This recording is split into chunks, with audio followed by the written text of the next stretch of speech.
नमस्कार, आप देख रहे हैं हम राजस्थान का नंबर 1 चैनल पे से 7 जून और शुक्रवार राजस्थान प्रदेश की आज की टॉप 10 बड़ी खबरें। शुरुआत करते हैं देश की आज की बड़ी खबर के साथ। बड़ी खबर एनडीए के गठबंधन को लेकर आ रही है। मोदी का शपथ ग्रहण समारोह 9 जून को होगा। शाम 6 बजे मोदी लेंगे शपथ। मोदी सरकार के शपथ ग्रहण की गुरुवार 6 जून को नई डेट आई है। बता दें कि एएनआई के मुताबिक मोदी 9 जून को शाम 6 बजे शपथ लेंगे।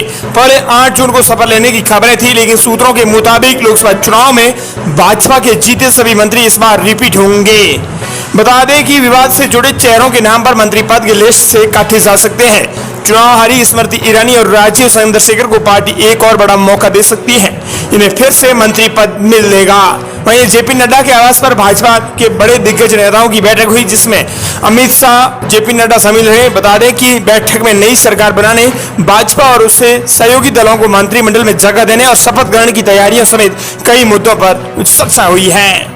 बता दें कि पीएम नरेंद्र मोदी 9 जून को शाम 6 बजे शपथ लेंगे। वहीं भाजपा को बहुमत नहीं मिला, जिससे 14 सहयोगी दलों के 53 सांसदों का उन्हें समर्थन मिला। बता दें कि लोकसभा चुनाव में भाजपा को 240 सीटें मिली है। ये बहुमत के आंकड़े 272 से 32 सीटें कम है। हालांकि एनडीए ने 293 सीटों के साथ बहुमत के आंकड़े को पार कर लिया। एनडीए में भाजपा के अलावा 14 सहयोगी दलों के 53 सांसद हैं, जिसकी वजह से ये सरकार बनी है। तो इसी बीच देश की एक और बड़ी खबर। राहुल गांधी बोले, मोदी और अमित शाह ने निवेशकों के 30 लाख करोड़ डुबाए। ये सबसे बड़ा स्कैम। भाजपा ने कहा लोग निवेश ना करें। राहुल इसके लिए बोल रहे हैं। राहुल गांधी ने प्रेस कॉन्फ्रेंस कर साफ तौर पर कह दिया है कि मोदी ने ही शेयर मार्केट में स्टॉक करने के लिए कहा था। उन्होंने इसकी जेपीसी से जांच करने की मांग की है। राहुल गांधी ने कहा है कि भारी स्टॉक 31 मई को एक्टिविटी था। ये वो लोग थे जो जानते थे कि कोई ना कोई घपला हो रहा है। हजारों करोड़ों यहाँ इन्वेस्ट हुए। 30 लाख करोड़ का नुकसान हुआ। रिटेल इन्वेस्टर का नुकसान हुआ। यह हिंदुस्तान का सबसे बड़ा स्कैम पीएम मोदी और अमित शाह ने मिलकर किया है। राहुल गांधी ने कहा कि शेयर मार्केट पर मोदी और अमित शाह के बयानों की क्रोनोलॉजी बताई। उन्होंने स्पष्ट कहा कि मोदी और अमित शाह ने ही शेयर मार्केट में शेयर करने को कहा था। बता दें कि शेयर मार्केट में 7 जून को बीएसई पर लिस्टेड कंपनियों का overall market cap 395 lakh crore रुपए हो गया था। एक दिन पहले ये लगभग 420 लाख करोड़ रुपए था। यानी साफ तौर पर कहें तो 30 लाख करोड़ आम लोगों के पैसे डूब गए हैं। अब बात कर लेते हैं राजस्थान प्रदेश की आज की टॉप 10 बड़ी खबरों की। शुरुआत करते हैं राजस्थान प्रदेश की आज की पहली बड़ी खबर के साथ। बड़ी खबर, गहलोत सरकार में भर्ती हुए कर्मचारियों की होगी जांच। सरकार ने जारी किया आदेश। चुनाव खत्म होने के साथ ही राजस्थान की बजरलाल सरकार ने एक और बड़ा फैसला लिया है। सरकार ने पूर्व मुख्यमंत्री अशोक गहलोत के समय सरकारी विभागों में कार्यरत भर्तियों में हुई जांच करवाने का फैसला लिया है। इसके लिए कर्मचारियों ने उन सभी विभागों को पत्र लिखा है जिनमें पिछले 5 साल में कर्मचारियों की जो भर्तियां हुई, सिलेक्ट हुए अभ्यर्थियों के शैक्षणिक दस्तावेजों की जांच की जाएगी। इसके लिए हर विभाग में एक इंटरनल कमेटी बनाए जाने के भी निर्देश सीएम बजरलाल ने दिए हैं।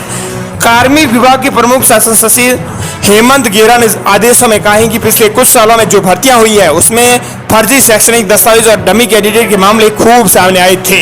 इस तरह से कई नौकरियां लोगों ने हासिल की। मामले की गंभीरता को देखते हुए हर विभाग जिनके यहाँ पिछले 5 साल में भर्तियां हुई है वो अपने यहाँ एक इंटरनल कमेटी बनाए और सिलेक्ट अभ्यर्थियों के शैक्षणिक दस्तावेजों की जांच करें। इसके साथ ही जांच करें कि परीक्षा देने वाला और नौकरी ज्वाइन करने वाला व्यक्ति समान है। वहीं प्रदेश के लिए बड़ी खबर, राजस्थान में आचार संहिता हुई हटी, जन सुनवाई होगी शुरू। राजस्थान में लोकसभा चुनाव के मद्देनजर लगाई गई आदर्श आचार संहिता हटा ली गई है।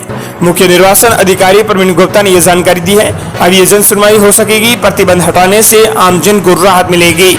इसके साथ ही प्रदेश में कलेक्टर में आम जनता की शिकायत सुनने के लिए जन सुनवाई अब शुरू हो जाएगी। वही बता दें कि प्रदेश के अंदर 144 धारा भी हट जाएगी। कहीं लगी हुई है तो विवाह समारोह समेत अन्य कार्यक्रम के लिए बैंड बाजा के लिए एसडीएम से अनुमति लेने की आवश्यकता नहीं होगी। इसके साथ ही शासकीय कर्मचारियों के अवकाश, नगर निगम, लोक निर्माण समेत विधायकों और मंत्रियों की निधि से नए काम कराए जा सकेंगे। प्रदेश में गरीब परिवारों को 20 किलो अनाज, गेहूं, चावल और 1 किलो नमक के लिए पात्रता पर्ची जारी करने का भी काम शुरू हो जाएगा। इसके अलावा सबसे बड़ा काम यह है कि अब सरकार के काम में तेजी आएगी। मुख्यमंत्री बजरलाल शर्मा के अनुसार अब सरकार को गति देने के लिए अधिकारियों को तैनाती करेंगे। ऐसा साफ है कि बड़े स्तर पर प्रशासनिक सर्जरी के साथ ही विभागों में भी ट्रांसफर पोस्टिंग खुल जाएंगी। राजनीतिक नियुक्तियां भी दी जा सकती हैं। मंत्री अपने निर्वाचन क्षेत्रों में ले जाने के लिए सरकारी वाहन का भी प्रयोग कर सकेंगे। जाने से जुड़ी घोषणाएं भी कर सकते हैं। वहीं प्रदेश के लिए बड़ी खबर, चिरंजीवी योजना बिजली सब्सिडी में बदलाव, भाजपा को पड़ा भारी। पिछले 2 लोकसभा चुनाव में 25 में से 25 सीट जीत रही भाजपा को इस बार 11 सीटों का नुकसान उठाना पड़ा, जबकि 6 महीने पहले ही हुए विधानसभा चुनाव में भाजपा ने 114 सीटों के साथ बहुमत हासिल किया था। केंद्र से लेकर प्रदेश के नेतृत्व को भरोसा था कि भाजपा इस चुनाव में 25 सीटों की हैट्रिक बनाएगी, लेकिन परिणाम के बाद तस्वीर साफ हो गई। साथ ही कई सवाल भी खड़े हो गए हैं कि गहलोत सरकार की योजनाओं ने उन्हें नुकसान पहुंचाया है। ओपीएस को लेकर कर्मचारियों में नाराजगी जी, जिससे वजह से आपको बता दें कि साफ तौर पर मोदी को ये बड़ा झटका लगा है। साथ ही पेट्रोल डीजल के दामों को लेकर जनता के हित में बड़ा फैसला नहीं करना उनके लिए भारी पड़ा है। दूसरी ओर पेपर लीक माफिया पर हुई ताबड़तोड़ कार्रवाई का भी फायदा मिला है। अब बात है नुकसान की, तो ईआरसीपी और यमुना जल समझौते का उन पर कोई असर नहीं दिखा। ईआरसीपी को पूरा नहीं करने का आरोप केंद्र पर लगाया गहलोत ने। विधानसभा चुनाव में भी ये मुद्दा बना। प्रदेश में भाजपा सरकार बनते ही दिल्ली में 28 जनवरी को केंद्रीय जल शक्ति मंत्री गजेंद्र सिंह शेखावत की मौजूदगी में सीएम जला शर्मा और एमपी के सीएम मोहन यादव ने एमओयू किया था। बीजेपी ने कहा, अगर मजबूत इच्छा शक्ति हो तो कोई भी काम असंभव नहीं है। सीएम जलाल और बीजेपी के नेताओं ने ईआरसीपी को लागू करने का श्रेय लेने की भरपूर कोशिश की, लेकिन वो काम नहीं आई। जनता को कहा गया कि पहले ईआरसीपी का फायदा 13 जिलों को मिलना था, लेकिन अब वो 21 जिलों को देगा। इधर विपक्ष की मांग के बाद भी ईआरसीपी पीकेसी के एमओयू का सार्वजनिक नहीं किया गया, जिसकी वजह से उन्हें यह नुकसान झेलना पड़ा। बता दें कि इस योजना का उन्हें सार्वजनिक क्यों नहीं की गई, जिसकी वजह से ये नुकसान झेलना पड़ा। साथ ही पेट्रोल डीजल में कोई राहत नहीं दी, दाम पड़ोसी राज्यों से भी ज्यादा बने हुए हैं। इसी के साथ ही राजीव गांधी युवा मित्रों को हटाना सरकार को महंगा पड़ा है। वहीं प्रदेश के लिए बड़ी खबर, एनएसयूआई राजस्थान की कार्यकारिणी एवं सभी जिला इकाई भंग, कन्हैया कुमार ने दिए निर्देश। बता दें कि कांग्रेस के साथ संगठन एनएसयूआई की कार्यकारिणी को भंग कर दिया गया है। राष्ट्रीय प्रभारी कन्हैया कुमार और राष्ट्रीय अध्यक्ष वरुण चौधरी के निर्देशानुसार यह फैसला लिया गया है। एनएसयूआई राजस्थान के अध्यक्ष विनोद जाखड़ ने आदेश जारी किए हैं। प्रदेश के लिए बड़ी खबर, सूबे के सीएम बजला शर्मा बीजेपी सांसदों के साथ दिल्ली जाएंगे, सभी कार्यक्रम हुए रद्द। बता दें कि 7 जून को आज दिल्ली में सांसद दल की बैठक प्रस्तावित है। इस बैठक में बीजेपी के तमाम सांसद शामिल होंगे। ऐसे में राजस्थान से जीतने वाले सभी 14 सांसद भी इस बैठक में शामिल होंगे। सांसद दल की बैठक में पीएम नरेंद्र मोदी के नाम पर मुहर लगेगी। बता दें कि बैठक में शामिल होने से पूर्व पार्टी मुख्यालय पर बुधवार को दिन भर बैठकों का दौर चला था। भाजपा प्रदेश अध्यक्ष सीपी जोशी और प्रदेश प्रभारी विजय राहटकर सहित तमाम प्रदेश संगठन के बड़े नेता बैठकों में शामिल रहे थे और आगे की रणनीति पर चर्चा की थी। दरअसल दिल्ली जाने से पहले इन सभी नवनिर्वाचित सांसदों का प्रदेश भाजपा की ओर से सम्मान किया जाना प्रस्तावित था। प्रदेश के लिए बड़ी खबर, राजस्थान के 16 जिलों में आंधी और बारिश का अलर्ट जारी। गंगानगर हनुमानगढ़ में रात को 40 किलोमीटर प्रति घंटे की हद वाली हवाएं। इस वक्त की बड़ी खबर राजस्थान के मौसम अपडेट को लेकर है। राजस्थान में जयपुर समेत 3 जिलों में देर रात आया अंधड़, कई इलाकों में बिजली हुई गुल। गंगानगर और हनुमानगढ़ बेल्ट में 40 किलोमीटर प्रति घंटे की स्पीड से चली हवाएं। राजस्थान में अचानक मौसम से आए परिवर्तन ने लोगों को एक बार फिर से गर्मी से राहत जरूर दी है, लेकिन अंदर के चलते कई इलाकों में बिजली भी गुल हो गई। गर्मी से परेशान लोगों को इससे राहत मिली है। उत्तर भारत में एक्टिव हुए वेस्टर्न डिस्टर्बेंस के प्रभाव से मौसम में ये बदलाव आया है। मौसम विभाग ने 16 जिलों में बता दें कि आज फिर से बारिश और आंधी की संभावना जताई है। इससे पहले भी बीती रात गंगानगर हनुमानगढ़ के एरिया में 40 किलोमीटर प्रति घंटे की स्पीड से धूल भरी आंधी चली है और कई जगह गरज चमक के साथ बारिश हुई है। मौसम विभाग ने साफ तौर पर ये बताया तो अलर्ट जारी किया है। बता दें कि आज अलर्ट जारी किया गया है। पश्चिमी विक्षोभ के एक्टिव होने से राजस्थान के 16 जिलों में बारिश और आंधी का दौर चला है। वहीं मौसम विभाग ने आज बता दें कि राजस्थान के हनुमानगढ़, जोधपुर, गंगानगर, जैसलमेर, वहीं पश्चिमी राजस्थान के बाड़मेर, चूरू, बीकानेर के अलावा पूर्वी राजस्थान सीकर, सवाईमाधोपुर, करौली, झुंझुनू, जयपुर, धौलपुर, दौसा, भरतपुर और अलवर जिलों में 30 से 50 किलोमीटर प्रति घंटे की स्पीड से धूल भरी हवा चलने के साथ कई जगह बादल छाने और कुछ स्थानों पर बारिश या ओले गिरने की संभावना जताई है। वहीं इसी भी चलिए बात कर लेते एक और बड़ी खबर की। एसओजी ने सरकार को लिखा पत्र, 5 साल की 2,40,00,000 भर्तियों का दोबारा वेरिफिकेशन होगा।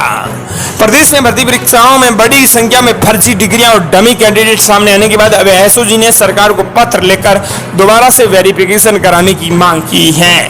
एसओजी ने पिछले 5 साल में हुई भर्ती परीक्षाओं के लिए मुख्य सचिव को पत्र लिखा है। उन्होंने स्पष्ट कहा है कि पिछले 5 सालों में 2,40,000 नौकरियां लगी हैं, उन सभी का दोबारा वेरिफिकेशन किया जाएगा। अगली बड़ी खबर, बिना वित्त मंत्री पूर्ण बजट की तैयारी शुरू, कर्मचारी संगठनों से सलाह में नहीं जुड़ी दिया कुमारी।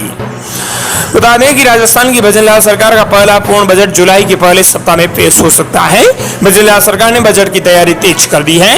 तैयारियों के साथ ही सियासी घमासान भी दिखाई देने लगा है। बजट में आम और खास सभी के सुझाव शामिल हो, इसको लेकर मुख्यमंत्री भजनलाल शर्मा गुरुवार को कर्मचारी संगठनों से प्री बजट सुझाव लिए गए, लेकिन बैठक में वित्त मंत्री की गैर मौजूदगी में सियासी सरसाओं ने बाजार को गर्म कर दिया है। बता दें कि बैठक में जो सुझाव लिए गए उस समय दिया कुमारी मौजूद ही नहीं थी। बता दें आंकड़ों अग्रणी राजस्थान में कर्मचारियों की भूमिका आम रही है। मुख्यमंत्री भजनलाल शर्मा ने कहा कि राज्य सरकार की लोक कल्याणकारी योजनाओं के कार्यों के लिए कर्मचारियों की अहम भूमिका है। उनकी सक्रियता के कारण स्वास्थ्य, शिक्षा, सामाजिक सुरक्षा और आधारभूत ढांचे जैसे महत्वपूर्ण क्षेत्रों की योजनाओं का लाभ धरातल पर पहुंच सकता है। वहीं अगली बड़ी खबर, वकील ने पानी के लिए किया सुसाइड, 6 महीने से परेशान थे। बता दें कि राजस्थान में पानी के लिए गलत कदम उठाना। अलवर जिले में पानी के संकट से जूझते 78 साल के एक वकील ने बुधवार को एक गलत कदम उठा लिया, अपनी जिंदगी को ही खत्म कर दिया। जिंदगी को खत्म करने से पहले उन्हें पड़ोसी से पूछा था कि पानी आया, नल में पानी आया, उनके घर एक बूंद पानी नहीं आया है। परेशानी इतनी बढ़ गई थी कि खाना पीना भी पतल धोने में करते थे। रोजाना धूप में साइकिल से पानी लेने जाते थे। बता दें कि उनकी पत्नी बीमार थी, यही वजह है कि वो वकील पानी खुद साइकिल पर दूसरी जगह से लेकर आता था। अब आखिरकार वकील ने पानी के लिए अपना गलत कदम उठाया और अपनी जिंदगी का ही खात्मा कर दिया। प्रदेश के लिए बड़ी खबर, जनादेश से सरकार के खिलाफ पायलट बोले, राजीव गांधी ने सीट घटने पर सरकार बनाने से मना किया था, एनडीए भी दिखाए नैतिकता। सातों पर कहे तो पूर्व डिप्टी सीएम सचिन पायलट ने बीजेपी को कहा है कि वो अपनी नैतिकता दिखाते हुए राजीव गांधी ने जिस तरह सीटें घटी तो सरकार बनाने से मना किया था, वैसे भी मोदी भी सरकार बनाने से मना कर दें। कांग्रेस के राष्ट्रीय महासचिव और टोंक से विधायक सचिन पायलट ने कहा है कि जनता ने बीजेपी समेत एनडीए के खिलाफ मतदान किया है। 400 पार का नारा लगाने वाली बीजेपी अपनी 303 सीटें भी नहीं बचा पाई, 240 सीटों पर सिमट गई। कांग्रेस और इंडिया गठबंधन ने अच्छा प्रदर्शन किया, लोगों ने केंद्र सरकार के खिलाफ जनादेश दिया है। उन्होंने कहा कि अब वो राजीव गांधी की तरह नैतिकता दिखाएं, जिस तरह से 1984 में राजीव गांधी को कम सीटें मिली थी, इसके लिए उन्होंने सरकार बनाने से मना कर दिया था, वैसे मोदी भी सरकार बनाने से इनकार कर दें। इसी बीच देश की एक और बड़ी खबर, कुलविंदर कौर के समर्थन में परिवार, भाई शेर सिंह ने बताई थप्पड़ कांड की इनसाइड स्टोरी। बता दें कि शपथ लेने से पहले एक महिला सांसद को थप्पड़ पड़ गई। शपथ तो नहीं ली, लेकिन थप्पड़ जरूर पड़ गई। चंडीगढ़ एयरपोर्ट पर कंगना रनौत को थप्पड़ मारने वाली सीआई से इधर महिला जवान को निलंबित कर दिया गया है। एनसीडब्ल्यू ने इसकी मांग की है। बता दें कि देश के अंदर एक थप्पड़ कांड सबसे प्रसिद्ध हो गया है। इससे पहले मुक्का कांड प्रसिद्ध था, जो कि संसद में एक दूसरे पर लगाए गए थे मुक्के कांड। इसके बाद ये थप्पड़ कांड अब प्रसिद्ध हुआ है। इसके पीछे वायरल वीडियो की सच्चाई भी सामने आई है। कंगना रनौत को एक सीआईएसएफ की जवान महिला ने थप्पड़ मारी। बताया जा रहा है कि उसने किसान आंदोलन के चलते ये थप्पड़ लगाई है। किसान आंदोलन में कंगना रनौत ने एक गलत बयान दिया था, जिसकी वजह से सीआईएसएफ महिला के जवान के मन में गुस्सा था। उसने अपना गुस्सा शांत करने के लिए कंगना रनौत सांसद को थप्पड़ जड़ दी है। ये थी राजस्थान प्रदेश की आज की टॉप 8 10 बड़ी खबरें।